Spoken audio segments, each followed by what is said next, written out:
Hi friends, ఇదిగో ఈరోజు morning నేను టిఫిన్ చేశాను మా ఇంట్లో వడ. అయితే వడ మిగిలిపోయింది అనమాట. దీన్ని ఇప్పుడు ఆ వడ ఎలా చేయాలో చూపిస్తాను చూడండి. పెరుగు వడ వేస్తే నైట్ డిన్నర్కి అయిపోతుందని పెరుగు వడ చేస్తున్నాను.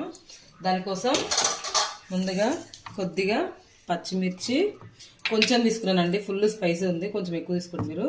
కొంచెం అల్లం, ఇదిగో సాల్ట్, ఇది మొత్తం పేస్ట్ చేసుకున్నాం. ఫస్ట్ మిక్సీ పట్టిన తర్వాత కొద్దిగా తాలింపుకి ఆయిల్ తీసుకున్నాను. దాంట్లో కొంచెం ఆవాలు, జీలకర్ర, ఎండుమిర్చి, కొద్దిగా కరివేపాకు,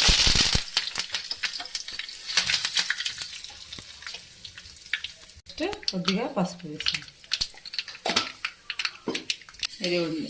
నేను ఒక హాఫ్ లీటర్ పెరుగు తీసుకున్నాను. దీన్ని ఇలా మొత్తం క్రీమ్ లాగా చేసుకున్నాను. హాఫ్ లీటర్ పెరుగు తీసుకున్నాను. ఇప్పుడు దీన్ని ఒక పెద్ద బౌల్లోకి తీసుకుంటాను. ఇలా పేస్ట్ చేశాను కదండి, ఆ పేస్ట్ మొత్తం దీంట్లో వేసేసాను.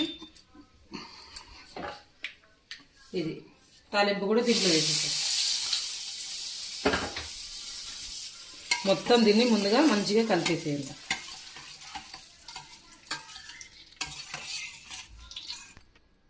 ఇదిగోండి వడలు ఉన్నాయి కదా, ఒక్క నిమిషం వాటర్ తీసుకొని 1 మినిట్ వాటర్లో డిప్ చేసేసి వేసుకోండి.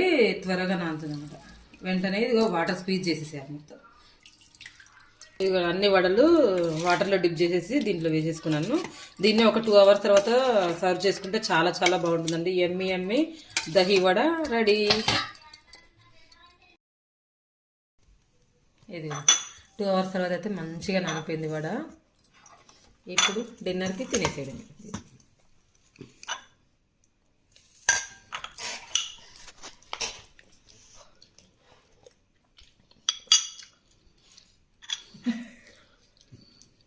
చూడండి ఎంత మంచిగా నానిపోయిందో, చాలా బాగుంది కూడా. ఓకేనండి, నా వీడియో కనుక నచ్చినట్లయితే ప్లీజ్ లైక్, షేర్, సబ్స్క్రైబ్.